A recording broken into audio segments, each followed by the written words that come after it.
राम मंदिर जो बन रहा है वो एक waste of taxpayer money है, ऐसी हेडलाइंस हम सब ने हाल ही में बहुत ज्यादा देखी हैं। चलिए आज के वीडियो में एग्जामिन करेंगे कि ये हेडलाइंस कितनी सच है। बहुत से लोग हैं जो ट्विटर पे, इंस्टाग्राम पे, फेसबुक पे ऐसी बातें कर रहे हैं कि इस मंदिर का हमारे देश को कोई असली फायदा नहीं होगा। इसलिए आज के वीडियो में इस मंदिर का इकोनॉमिक इम्पैक्ट डिस्कस करेंगे। ये देखेंगे कि ये मंदिर सिर्फ करोड़ों लोगों की श्रद्धा के लिए नहीं बल्कि हमारे देश की जनता के लिए, हमारी इकोनॉमी के लिए भी कितना अच्छा हो सकता है। सबसे पहले ना एक क्लैरिफिकेशन दे देता हूँ। 1800 करोड़ रुपए खर्च करके जो राम मंदिर बनाया गया वो टैक्स पेयर के पैसे से पूरी तरह नहीं बनाया था। अब ये मंदिर बनाने सेंटर ने राम जन्मभूमि तीर्थ क्षेत्र ट्रस्ट एस्टेब्लिश किया, जिसे 3,500 करोड़ रुपए डोनेशन से ही मिल गए थे। लेकिन इसके बावजूद भी सिर्फ 60% अमाउंट यूज की गई मंदिर बनाने डोनेशन से, बाकी के 40% थे पब्लिक फंड्स। अब ये पूरी अमाउंट इसीलिए यूज नहीं की क्योंकि गवर्नमेंट को ये मेंटेनेंस जैसे ऑपरेशंस के लिए रखनी थी।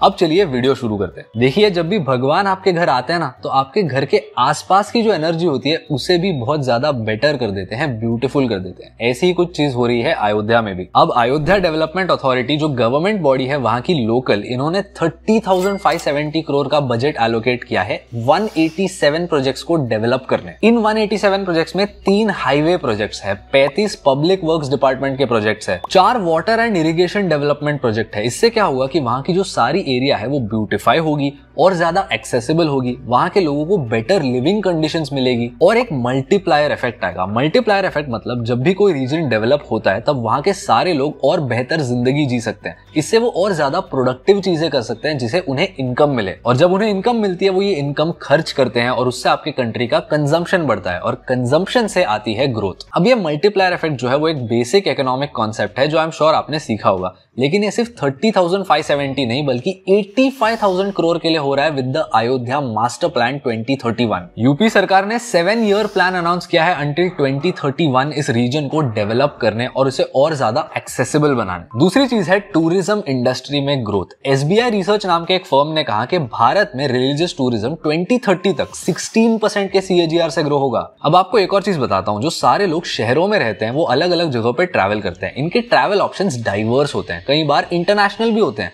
लेकिन ज्यादातर जो भारत है, जो असली भारत है, रूरल इंडिया, इनके ट्रैवल्स मेनली रिलीजियस होते हैं। अब रिलीजियस टूरिज्म की बात हो ही रही है तो ये भी जान लीजिए 2022 में जब राम मंदिर बना ही नहीं था तब हमने 1.34 लाख करोड़ कमाए रिलीजियस टूरिज्म से। इस सेम पीरियड में यूपी में टूरिज्म ग्रोथ 200% की हुई थी और बिजनेस लाइन का ये कहना है कि राम मंदिर की वजह से 2030 तक 140 मिलियन नए जॉब्स क्रिएट हो सकते हैं। लेकिन एक मिनट, टूरिज्म होने वाला है ये तुमने कह दिया और हमने मान लिया, बस इतना ही? ये सारे जो नंबर्स मैंने आपको बताए मैंने अपने मन से नहीं बल्कि वेरीफाइड सोर्सेज से बताया जो आपके स्क्रीन पर भी डाले। लेकिन अब चलो अपने मन से एक कल्चरल रीजन दे देता हूं जिससे आई एम श्योर आप भी अग्री करेंगे। दुनिया की जो पूरी क्रिश्चियन कम्युनिटी है, अगर आप उनसे पूछो कि आपके लिए सबसे इंपॉर्टेंट प्लेस ऑफ वर्शिप कौन सी है तो वो आपसे कहेंगे वेटिकन। यही सेम सवाल अगर आप मुस्लिम कम्युनिटी के किसी इंसान से पूछोगे तो वो आपको कहेगा मक्का। लेकिन अगर आप यही सेम सवाल किसी हिंदू कम्युनिटी के इंसान से पूछोगे तो डिपेंडिंग ऑन आप ये सवाल कहां पूछ रहे हो आपको अलग आंसर्स मिल सकते थे।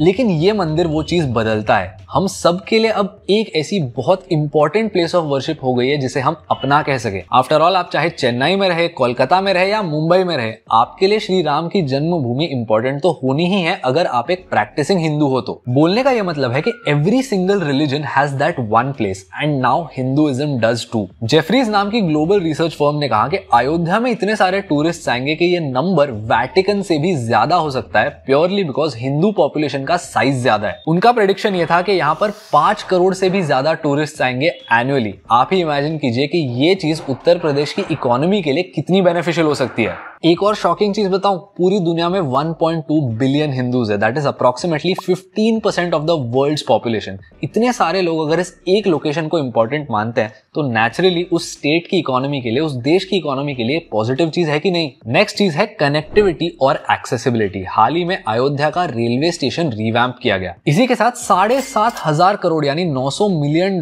के वैल्यू के 34 प्रोजेक्ट्स लिए हैं यूपी गवर्नमेंट ने सिर्फ और सिर्फ रोड्स डेवलप करने। उसी के साथ अयोध्या पहला एयरपोर्ट 20 महीने के अंदर बिल्ड किया। हर महीने नए नए फ्लाइट रूट्स ऐड किए गए कनेक्टिविटी इंप्रूव करने। सिर्फ जनवरी 2024 में 8 नए रूट्स ऐड किए गए थे। एक छोटे शहर में एयरपोर्ट बनाया गया जिसका गृहा 5 स्टार रेटिंग था इन टर्म्स ऑफ सस्टेनेबिलिटी। इस एयरपोर्ट पे सोलर पैनल्स है, उसी के साथ रेन वाटर हार्वेस्टिंग की कैपेबिलिटी है। गृहा बेसिकली एक रेटिंग स्केल होती है जो आपको बताती है कि कोई एक कंस्ट्रक्शन सस्टेनेबली किया गया है या नहीं, क्या वो एनवायरनमेंट को ध्यान में रख के बनाया गया है या नहीं। जैसे क्या उसकी साइट प्लानिंग सस्टेनेबल थी, क्या वो एनर्जी एफिशिएंट है, उस बिल्डिंग को यूज करने वाले लोग कंफर्ट में उसको यूज कर सकते हैं या नहीं, वहां की वाटर मैनेजमेंट हेल्दी है या नहीं, वहां का सीवेज अच्छे से कनेक्ट किया गया है या नहीं। ये सारी चीजें एक डेवलपिंग सिटी में बहुत ज्यादा मायने रखती है। और चलो ये रही बात एयरपोर्ट की, आप फ्लाइट से वहां आओगे, कहीं ना कहीं रहोगे भी ना। अयोध्या के डिविजनल कमिश्नर गौरव दयाल ने कहा था कि 102 इंटेंट अग्रीमेंट साइन किए गए हैं 18,000 करोड़ के। यहाँ पे 4,000 करोड़ से भी ज्यादा वैल्यू के रेडी टू इंप्लीमेंट प्रोजेक्ट्स है 126। वहीं पर लग्जरी होटल्स की बात करें तो अब जाके अयोध्या में ताज, मैरियट और ओबेरॉय जैसे होटल्स होंगे। अब देखिए इतना सारा टूरिज्म हो रहा है, इतनी सारी हॉस्पिटैलिटी इंडस्ट्री की ग्रोथ हमें दिख रही है, तो ऑब्वियस सी बात है कि यहाँ पे बैंकिंग और इंश्योरेंस सेक्टर का होना बहुत जरूरी है। इसी की वजह से भारत की जो BFSI कंपनीज हैं वो भी अब जाके उत्तर प्रदेश को एज अ स्टेट सीरियसली ले रही है और वहां पे एक्सपैंड करने के प्लान्स कर रहे हैं, क्योंकि एक रोबस्ट पेमेंट्स नेटवर्क के बिना एक बिजनेस ऐसे है जैसे इंसान बिना ऑक्सीजन। इसके अलावा आपके दिमाग में कोई बेनिफिट्स आ रहे हैं या नहीं, कमेंट करके मुझे बताइए। और अगर इस वीडियो ने आपकी लाइफ में कोई भी वैल्यू ऐड की तो प्लीज इसे अपने सारे दोस्तों के साथ शेयर कीजिए और सब्सक्राइब कीजिए, क्योंकि हम इन्हें बनाने में बहुत ज्यादा मेहनत करते हैं। I will see you in the next one.